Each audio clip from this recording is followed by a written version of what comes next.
예, 오늘 말씀을 시작하겠습니다. 교회와 정치, 말도 많고 탈도 많은 얘기인데요. 해야 되냐 말아야 되냐 뭐 이런 얘기인데 결론은 당연히 해야 됩니다. 당연히 하지 않으면 안 됩니다. 이 말씀에 이제 본격적으로 들어가기 앞서서 우리가 먼저 성경 말씀을 좀 몇 군데 봐야겠습니다. 마태복음 6장 33절에 있는 말씀에 너희는 먼저 그의 나라와 그의를 구하라. 그리하면 이 모든 것을 너희에게 더하실 것이다 라고 말씀하셨어요. 이 말씀은 우리가 여러 차례 제가 이 말씀을 본문으로 아니면 참조 말씀으로 많이 했습니다. 그래서 이 말씀을 우리가 다 아는 말씀인데 이 말씀을 한번 다시 제가 꺼내 들은 이유는 아주 중요한 말씀이기 때문에 그렇습니다. 특히 이 주제에 관해서 그렇습니다. 우리는 하나님의 나라와 하나님의 의를 무엇보다 먼저 구하는 목적으로 삼는 사람들입니다. 그게 예수님으로 말미암아서 이제 하나님의 자녀가 된 거듭난 사람들의 본분입니다. 이게 따라붙지 않으면 안 되는 거예요. 그래서 이 마태복음 6장 33절의 말씀이 아주 중요한 말씀입니다. 너희는 먼저 그의 나라와 그의 의를 구하라. 우리는 모두 각각의 국적을 가지고 있습니다. 각각의 그런 이 본적을 가지고 있어요. 그런데 모두가 다 통일돼서 하나님의 나라와 하나님의 의를 구하는 그런 사람들이라고 여기에 한 말씀으로 정리를 해주셨어요. 그러니까 무릇 그리스도인은 하나님의 자녀는 하나님의 나라 우선이고 하나님의 공의가 우선이라는 말씀입니다. 이 점을 여러분들이 명심하셔서 여러분의 세계관과 국가관을 제대로 우선순위를 맞춰서 성경적으로 정립하시기를 바랍니다. 마태복음 10장 28절에는 조금 무서운 말씀이 있는데 우리가 현명하게 판단하는 데 도움되는 말씀입니다. 여기 이런 얘기가 있습니다. 몸은 죽여도 영혼은 능히 죽이지 못하는 자들을 두려워하지 말고 오직 몸과 영혼을 능히 지옥에 멸하시는 자를 두려워해라. 이게 몸과 영혼을 지옥에 멸하시는, 동시에 멸하시는 분이 누구냐면 이게 바로 하나님의 나라와 하나님의 의를 주장하라, 의를 먼저 구하라라고 하신 바로 이 주인공인 하나님을 말씀합니다. 몸은 죽여도 영혼은 죽이지 못하는 존재들이 있고 몸과 영혼을 다 지옥불에 던져버릴 수 있는 그 권세를 가지신 분이 있다라는 말씀이죠. 여기 이 말씀이 우리에게 있어서 오늘 본문이나 앞으로의 본문 중에서 결론이 이겁니다. 이게 100%예요. 그러니까 우리는 여기 살아요. 대한민국 국적 여권을 갖고 삽니다. 어느 직장에 내가 먹고 살러 들어가 있어요. 내가 어떤 가장으로 그리고 배우자로 그리고 자녀로 소속돼 있어요. 어느 학교의 학생으로 있어요.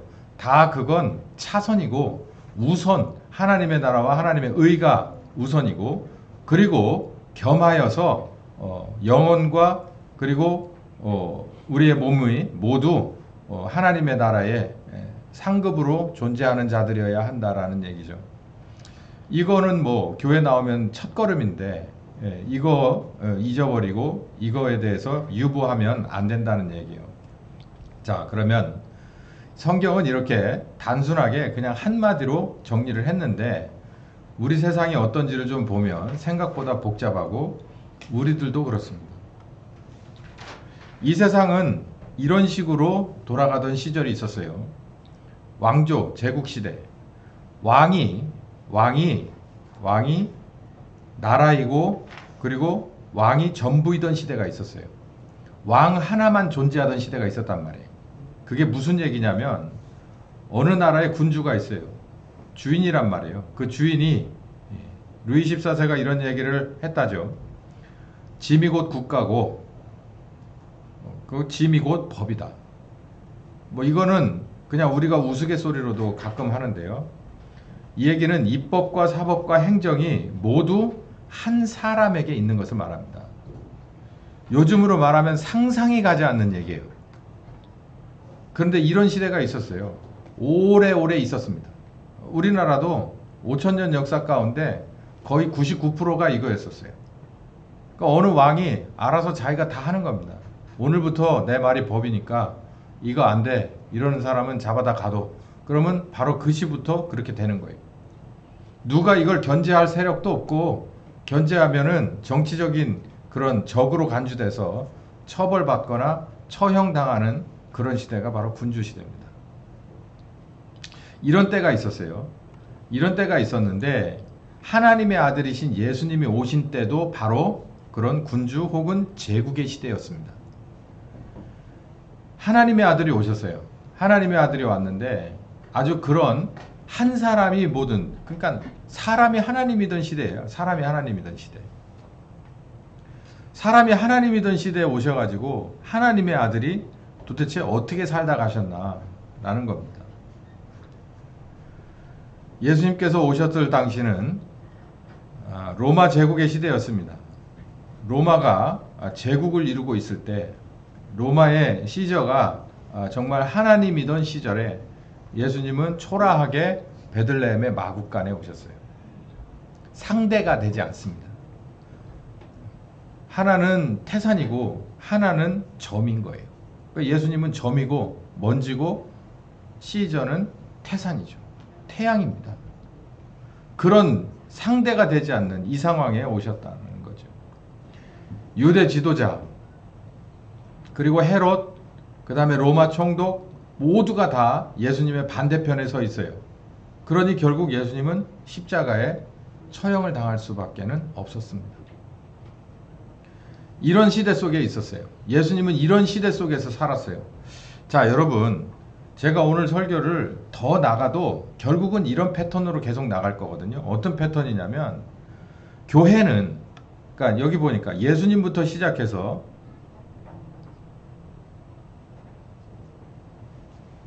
오늘 설교 참 어렵네.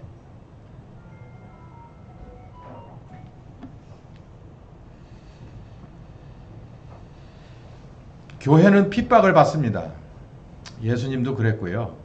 뭐에 핍박을 받냐면 개인의 핍박도 받고 사회의 핍박도 받고 국가의 핍박도 받습니다.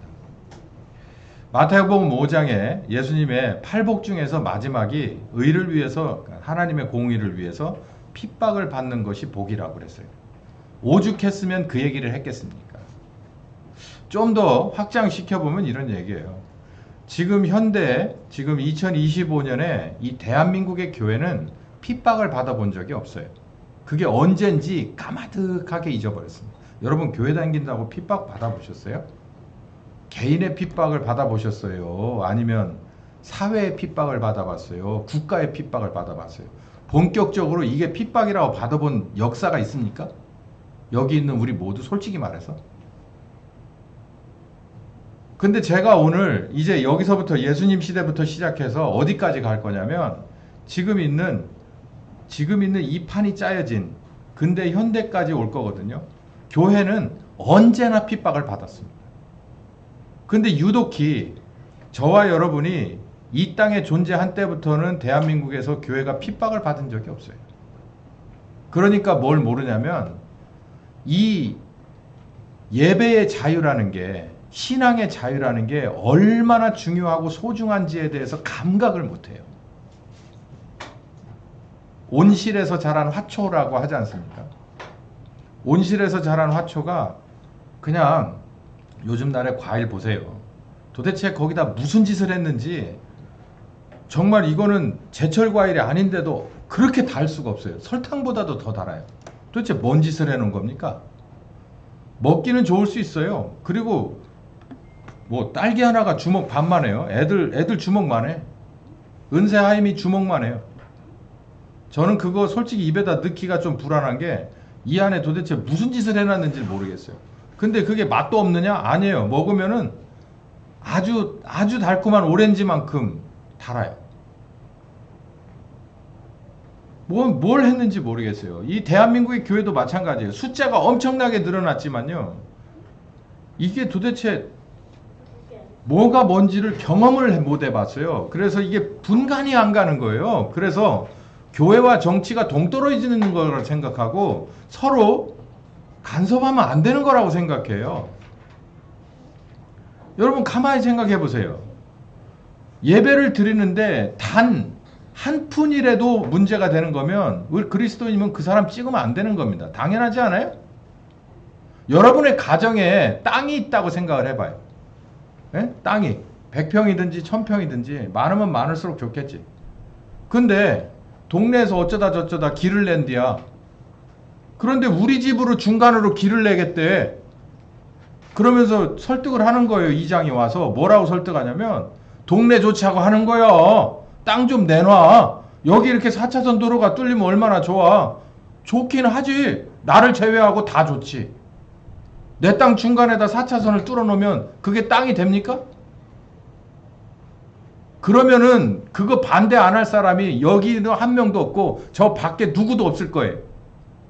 그런데 저와 여러분이 하나님의 자녀라고 한다면, 저와 여러분이 이 교회가 예수님을 머리로 두고 우리가 지체라고 한다면, 이 교회를 한 평이라도 파고드는 세력이 있다면 영육간으로 이걸 받아들여야 하냐 말이에요. 그게 어떻게, 근데 지금은 참 이상한 세상이 됐어요.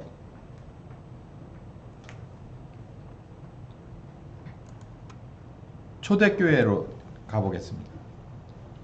초대교회는 어마어마한 박해를 받았어요. 제가 누차 말씀드리지만 우리는 박해라는 걸 받아본 적이 없어요. 핍박이라는 걸 받아본 적이 없어요.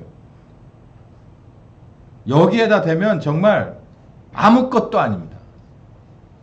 이들은 로마라고 하는 제국으로부터, 앞으로 우리나라 정부가 이 대한민국의 교회를 어떻게 할지 모르겠어요.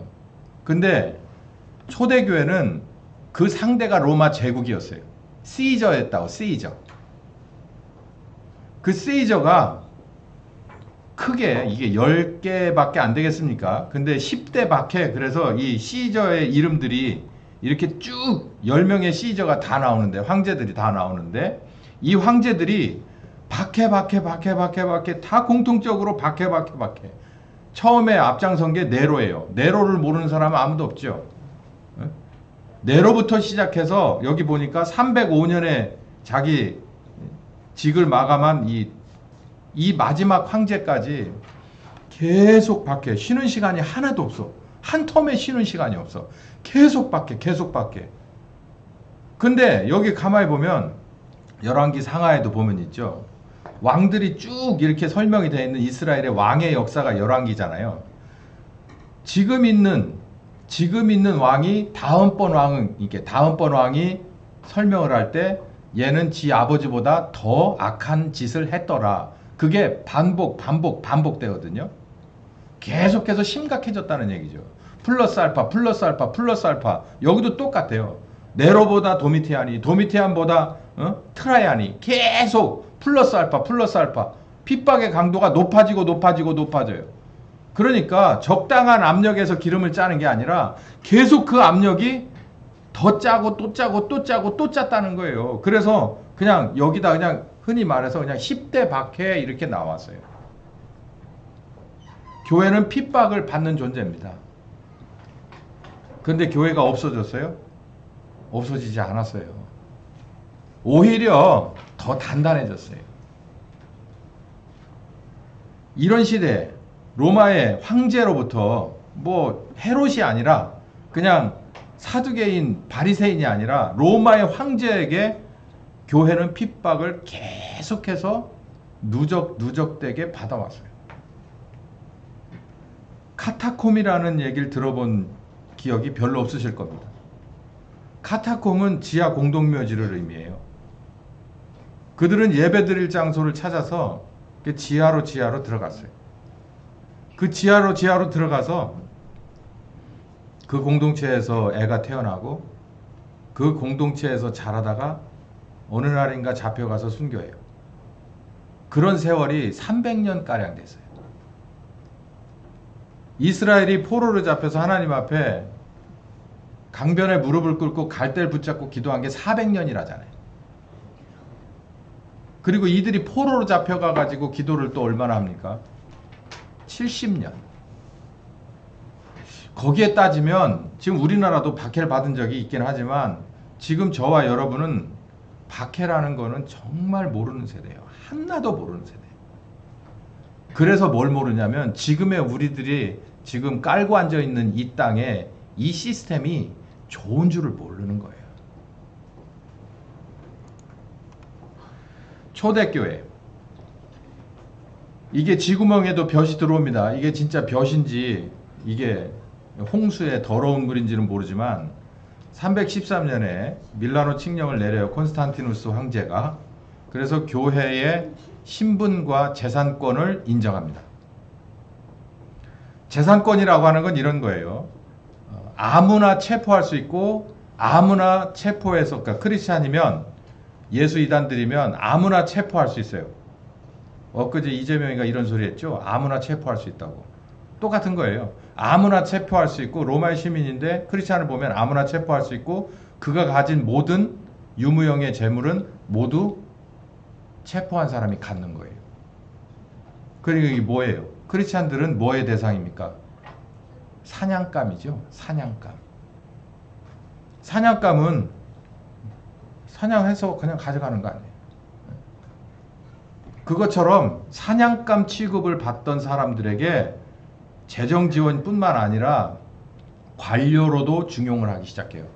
이 관료로 중용했다는 얘기는 무슨 얘기냐면 우리나라 용어로 연좌제가 폐지됐다는 얘기입니다. 연좌제가 폐지되면 완전히 그 집안이 바뀝니다. 우리나라 조선시대 때 아주 연좌제가 극심했었죠. 이 사람은 역적의 자식이야. 그러면은 이거 완전히 그 집안은 벼슬 못 봅니다. 그러다가 복권이 되면 또 얘기가 또 달라지잖아요. 이렇게 지금 그런 어마어마한 일이 하루아침에 쫙 하고 바뀐 거예요. 이게 계속해서 북풍이 불다가 갑자기 남쪽에 훈풍이 확 불어버린 거예요. 더 나가서 국교화를 시도합니다. 이제는 이게 정말 이게 불과 몇 년 사이에 이런 일이 교회에게 이렇게 닥치는데요. 지하에서 나와도 돼. 내가 이제 너희들 타치 안 할게. 더 나가서 니네들 이제 이 사회의 시민이고 이 사회 공직에 나가서 우리들과 같이 이 제국을 끌어나가 보자. 더 나가서 이제 너희들이 이 제국을 끌어가는 주역이 돼줘야지. 국교로 삼아줄게. 이렇게 되는 거예요.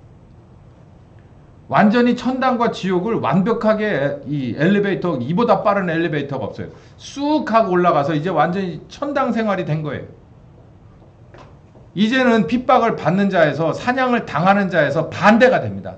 사냥하는 자가 됐고 핍박하는 자가 됐고 빼앗는 자가 됐어요. 이제 뭐가 없어졌어요? 이들에게 핍박이라고 하는 게 없어졌어요. 오히려 이제는 내가 핍박을 가하는 자가 돼버렸어요.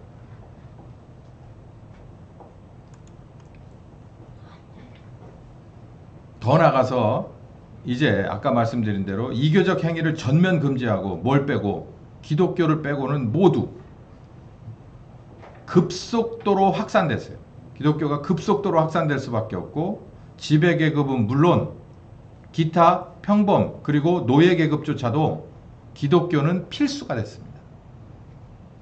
여러분 가끔 보면 저 북유럽의 나라들 있잖아요. 스페인이나 무슨 노르웨이나 이런 데 보면 뭐 그래요. 그 국기가 십자가 뭐 옆으로 뉘어놨든 뭐 세로로 세워놨든 십자가라고 되게 좋아하잖아요. 근데 그 나라 사람들이 복음을 영접하고 나라의 국교로 삼고 국기로 이렇게 매다는 것까지는 조금 궁금증이 있습니다. 왜냐하면 여기 지금 로마에서 벌어졌던 일이 거기서도 똑같은 패턴으로 벌어져요. 이게 무슨 얘기냐면 성령께서 개인을 감동하고 회개해서 복음을 믿고 거듭나게 하고 보혜사 성령께서 오셔서 그와 동행해서 말씀을 그들의 살이 되고 피가 되게 하는 작업을 꾸준히 해서 그 사람들이 신앙 고백으로 온전하게 세워지는 이 정도가 아니에요. 여기 로마처럼 어느 날 시리자가 내가 크리스찬이야. 다들 예수 믿었으면 좋겠어. 목사님 모셔와. 옆에서 우리는 예배 드릴 거야. 황실에선 예배를 드릴 거야. 니네도 그랬으면 좋겠어. 그 다음날 안 하면 죽어. 하라잉? 다른 거는 믿지 마. 반역행위야. 이렇게 해버리게 되면 약간의 반발도 있을 수 있어요. 그런데 뭐가 생깁니까? 뭐든지 이 높낮이가 틀리면 엄청난 이득을 받는 제 여기 이게 미국의 한인교회는 복음 때문에 가는 사람이 얼마나 될까요? 뭐 저는 오래 경험 안 했습니다만 미국의 한인교회는 커뮤니티입니다. 그냥 동네 사랑방이에요. 그런 게 아직도 남아 있어요. 뭐 많은 소수의 한인이 있는 데는 100% 그렇고 아주 큰 지역이라 하더라도 교회라고 하는 데서 이게 그냥 공동 사랑방 정도 되는 수준이 남아 있습니다.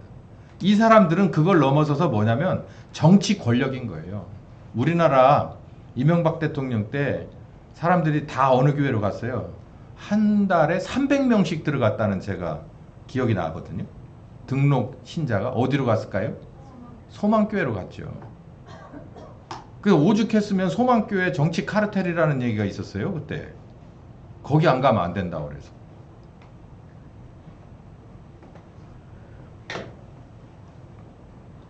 이 지배계급이 이런 정도니까 그 밑에 평범한 사람들은 어떻겠어요? 일종의 부적이죠. 부적 개념. 천주교가 이 부족 개념, 부적. 내가 뭔가 이렇게 품고 다니면 이런 상징, 이런 개념이에요. 이게. 여기서부터 변질이 되기 시작합니다. 핍박은 없어지고 뭐가 와요? 변질이 오게 돼요. 환대. 어떻게 됐을까요, 여러분? 정도를 걸어가지 못합니다. 어떤 일까지 벌어지냐면 카노사의 굴욕이라고 한 번쯤 들어보셨을 거예요. 이게 아주 대표적인 사건인데 1077년에 독일의 헨리 4세가 교황 그레고르 7세에게 가서 맨발 벗고 잠옷 차림에 가가지고 비 맞으면서 떨면서 자기 좀 구원해달라고 빌은 사건이에요. 이게 카노사의 굴욕입니다. 그 안에 이렇게 긴 얘기가 있어요. 그런데 이거 자체로만 봐서 뭔 얘기냐면 교황이 누구까지도 발 아래다 뒀냐면 왕까지도 그 황제까지도 발 아래다 두는 거예요. 그러니까 더 이상 올라갈 데가 없어요. 세상에서 하나님이에요. 교황이. 하나님. 아니 하나님도 발 아래다 둔 것 같아. 그 정도예요. 교황이 성경보다도 위에 있고 교황이 그 어떤 것보다도 가는데 왕이 자기 발 밑에 있으니까 정말 여기까지 갔어요. 끝까지 올라갔어요. 끝까지. 그러니까요. 이 사람들 핍박받은 게 언제까지라고요? 한 300 한 20년, 30년? 그때까지 한 300년 핍박받고 여기 보니까 종교개혁이 한 1500 이렇게 가거든요. 그러면은 1200년 이상을 뭘 받았어요? 환대를 받았고 파워를 부리기 시작했어요. 완전히 역사 속에서 교회 역사 속에서 뭐는 없어져 버려? 핍박은 없어져 버려요. 그래서 가톨릭은 개혁의 대상이 됐습니다. 개혁의 칼을 받을 수밖에 없어요. 진리를 향해서 온몸 다져서 자기 피를 다 뿌리고 가쁜 숨을 다 바쳐가면서 몸부림쳤던 사람들 뭐 많이 있습니다. 뭐 존 위클리프 성경을 번역했죠. 얀 후스는 이 위클리프의 성경을 가지고 또 번역을 해줬죠. 또 윌리엄 틴들은 헬라어본을 가지고 영어로 번역을 했죠. 이 윌리엄 틴들이 킹 제임스 버전에 거의 8, 90%를 담당한 이런 번역 업적을 가지고 있는 사람이에요. 제가 여기에 관해서는 누차 설명을 드렸어요. 성경을 번역해 주는 게 이 당시에 정말 하나님보다 높아 있었던 교황의 권위를 그리고 카톨릭의 잘못된 것을 확실하게 바꿀 수 있는 최선의 방법이다라고 생각했기에 이 사람들은 성경을 번역하는 일을 했고 나머지 사람들은 이제 자잘한 신학적인 문제를 가지고 목숨을 걸었어요. 근데 저는 이 사람들 셋이 더 중요한 일을 했다고 생각합니다. 성경을 번역해서 개개인의 손에다가 주고 이제 여러분이 이 성경을 보고 성경대로 믿으면 된다라고 길을 열어줬던 사람들. 대부분 이 사람들은 순교하거나 아주 처참한 죽음을 맞게 됩니다. 자, 이제 하나님보다도 높아진 교황과 카톨릭의 권세가 박해를 하기 시작했어요. 누구를? 진리를 찾는 사람들을 박해. 박해가 나오면 여기서 뭔가 좋은 게 나옵니다. 이 공식이 있어요. 환대를 받으면 교회는 오물을 쏟아내고, 박해를 받으면 아주 값진 아주 보화가 여기서 쏟아져요. 열매들이 쏟아져 나오는데, 이 박해 속에서 진짜 전면으로 다 맞았던, 온몸으로 다 맞았던 유럽의 선각자들이 교회 개혁을 이끌어내고 프로테스탄트라고 하는 또 새로운 장을 열어서 근대화에 앞장섰던 사람들입니다. 유럽 얘기를 조금 더 옆으로 가보면 30년 전쟁이 있습니다. 여러분, 이 30년 전쟁은 어떤 전쟁이냐면, 흔히 말할 때 이게 당시에 제후국과 그리고 왕국과의 싸움이다. 그러니까는 뭐라 그럴까요? 우리는 그런 적이 한 번도 없지만, 이렇게 설명을 하면 될까? 옛날에 우리가 중국에 조공을 바치고 살 때 우리는 제후국이고요. 쟤네들은 황제국이잖아요. 그러면 제후국이 우리와 같은 레벨의 작은 분봉왕들이 여럿 있을 거 아니에요? 그들이 뭉쳐가지고 저 중국이라고 하는 이 대왕한테다가 덤빈 싸움이에요. 정치적으로 보면 이게 30년 전쟁인데, 그 내면에는 뭐가 있었냐면, 카톨릭 교회를 중심으로 한 이 나라의 왕들의 나는 카톨릭 신자야. 그래서 카톨릭 신자의 왕들끼리 연합을 해. 그리고 카톨릭 신자가 아닌 제후국의 그런 이 분봉왕들끼리 연합을 해. 그거는 이제 프로테스탄트, 개신교 사람들을 말하는 거죠. 그 사람들이 싸운 거예요. 여기 제가 읽어볼게요. 로마 카톨릭 교회를 지지하는 국가와 프로테스탄트, 개신교 지지하는 국가들 사이에서 벌어진 종교 전쟁입니다. 라고 말해요. 이 안에는 여러 가지 경제적인 이권 문제, 정치적인 권력 싸움도 있습니다. 그런데 이 1600년대의 그런 일반 개개인에게 있어서 종교라는 것은, 교회라는 것은 그들 삶에 있어서 일부가 아니라 전부였었어요. 왜냐? 이 세상에서 길게 살아봐야 우리처럼 잘 먹고 잘 살지 못하고 짧게 살기 때문에 하나님 나라 가서 영원히 아프지도 않고 배고프지도 않고 춥지도 않고 덥지도 않고 압제도 안 받고 사랑받으면서 영원히 산다더라, 요약하면. 그러니까 사후세계를 믿는 믿음이 지금 우리들하고는 달라요. 우리들은 사후세계를 믿는 믿음이 없을 수밖에 없어요. 왜냐하면 여기가 천국이니까. 여기보다 더 좋은 데를 상상해 보셨어요? 없어요.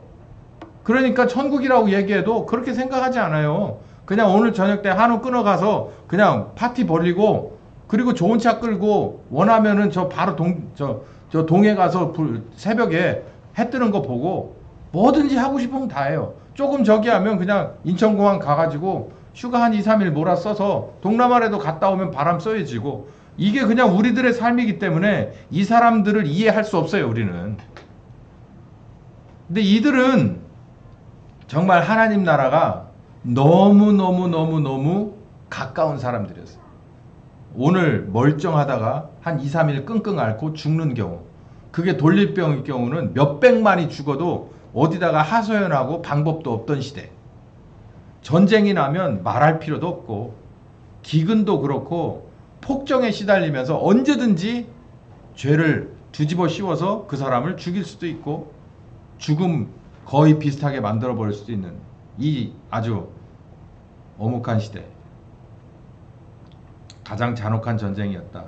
사망자 수는 약 800만이었다. 이 30년 전쟁 안에서 저는 누굴 보라 그러냐면, 전쟁을 아무리 오래 했어도 왕들은 죽지 않았을 거예요. 근데 이 안에 800만 안에서 정말 죽어간 한 사람 한 사람들의 입장에서 생각을 해봐요. 서로 간에 죽이고 또 죽였어요. 그러니까 나는 개신교라서, 나는 카톨릭이라서 서로 싸우면서 죽이고 죽었어요. 이 자체가 어마어마한 비극이고 서로 간의 박해입니다. 박해. 전 계속해서 이 맥락에서 여러분께 말씀드려요. 무슨 맥락이냐면, 교회는 항상 박해를 받아왔다는 얘기예요. 박해를 받아 무엇으로? 교회 상대인 개인과 사회와 국가로부터 박해를 받아왔어요. 근데 우리는 그걸 모른다는 얘기죠. 시간이 다 됐습니다. 딴 건 다 잊어버리셔도 좋아요. 뭐 카노사의 구력이 뭐 천 몇 년에 있고 이런 거 다 잊어버리셔도 좋은데 딱 하나만 잊어버리지 마세요. 그게 뭐냐면 교회는 핍박을 받아왔다. 예수님의 팔복 중에서 마지막 거가 핍박에 관한 것이다. 핍박의 복이다. 그리고 지금 우리들은 핍박을 받은 적이 없다. 핍박은 그만두고 구박도 받아본 적이 없어. 교회 안 간다고 재촉하고 어떻게든지 교회 가게 만들어 보려고 꼬시고 물질 공세하고 더워서 힘들어 본 적도 없고 추워서 힘들어 본 적도 없고 쫓겨다녀 본 적은 뭐 말할 필요도 없고 우리가 그런 식으로 우리가 예배를 드려. 우리도 자존심이 있지. 뭐 우리가 없으면 셋집을 살긴 하지만 뭐 어디 뭐 저기 아무도 없는데 안 보이는데 저런 막 계곡 깊은데 동굴 속에 들어가서 이렇게 예배 드린 적이 없어요. 있어요?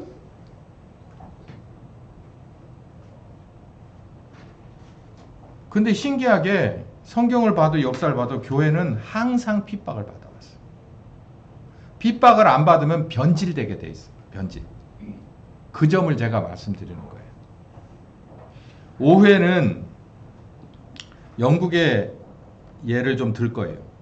영국의 예는 이렇게 그냥 수박 겉핥기로 준비하지 않고 제가 왕 하나하나를 제가 디딤돌로 여러분께 말씀드리려고 합니다. 왜 그 말씀을 드리려고 하냐면 제 드리고 싶은 이 시리즈 설교에서 그 요점이 뭐냐면 이 신앙의 자유라는 것을 헌법에 집어넣어서 신앙과 양심의 자유 그리고 언론의 자유를 헌법에 집어넣게 된 사람들의 뼛속에 뭐가 있냐면 내가 이것만 할 수 있다면 내 목숨을 바쳐도 좋아 라고 하는 응어리가 있다는 거예요. 근데 우리는 그걸 몰라. 그게 문제라는 거예요. 그게 얼마나 켜켜이 그냥 조상 대대로 핍박을 받으면서 살아왔으면 딱 한 가지 예배하고 애들을 성경적으로 가르치고 그리고 교회를 세우는데 문제가 없으면 다른 거는 다 받아줄 수 있어. 이렇게 돼버리는 거예요. 왜 그게 헌법에 들어갔겠냐는 거예요. 여러분 우리는 지금 조금 제가 막말하자면 헌법에서 그런 거 다 빼도 좋아.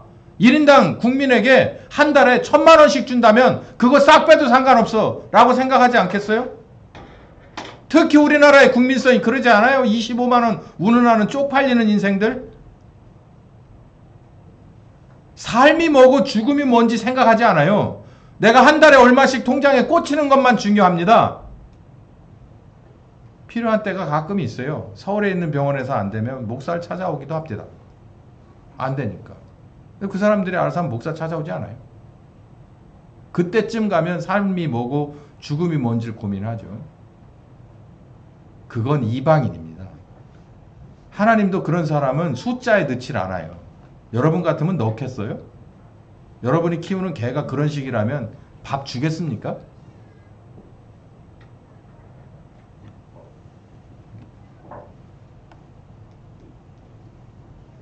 저는 지금 2025년에 하나침례교회에서 설교를 하고 있어요. 여러분들이 어떨지 모르겠습니다. 제가 여러분의 속은 다 모르니까. 여러분들은 한 달 동안 열심히 이 말씀을 이렇게 들어보면서 야 이건 정말 필요한 얘기였고 몰랐던 얘기였다. 그러면 자세히 좀 더 알아보세요. 제가 지금 이걸 준비를 한 게 단행본을 다 읽고서 하는 게 아닙니다. 그냥 그 부분만 인터넷에서 검색을 하셔도 꽤 쓸만한 블로그에서 나름 신뢰할 만한 자료들이 넘치고도 흐릅니다. 필요하시면 좀 잘 찾아보셔서 이 험준한 이 어묵한 세상에 길잡이로 삼으실 예수님의 이름으로 축원합니다. 주님 감사합니다. 우리 믿음의 선배들은 말로 다 할 수 없는 핍박을 받으면서 하루하루를 성령님과 동행했습니다. 모든 걸 포기하고 따라갔습니다. 마음속에 열망이 하나 있다면 마음 놓고 찬송하고 소리 높여 기도하며 그리고 성경책을 들고 예배 장소에 모여서 서로 교제하고 음식을 나누고 비전을 나누며 하나님을 찬양하는 그 자유를 원했던 그 많은 사람들이 있었다는 것을 배우게 하셨습니다. 우리는 나면서부터 모든 것을 다 가지고 신앙생활을 시작했는데 우리들의 무게가 얼마나 나가는지 모르겠습니다. 주님, 이 귀한 말씀과 역사 속에서 지금 우리를 분별하고 변화되는 기회가 되게 하여 주시옵소서. 예수님의 이름으로 기도했습니다. 지금은 우리 주 예수 그리스도의 은혜와 아버지 하나님 극진하신 사랑하심과 성령님 교통하시는 역사가 이제는 귀한 말씀 아주 좋은 시기에 주셨으니 이 말씀 듣고 기도하며 성령님 따라가기로 작정하는 한 심령과 가정과 교회 후에 함께 하시길 예수님의 이름으로 축원하옵나이다. 아멘.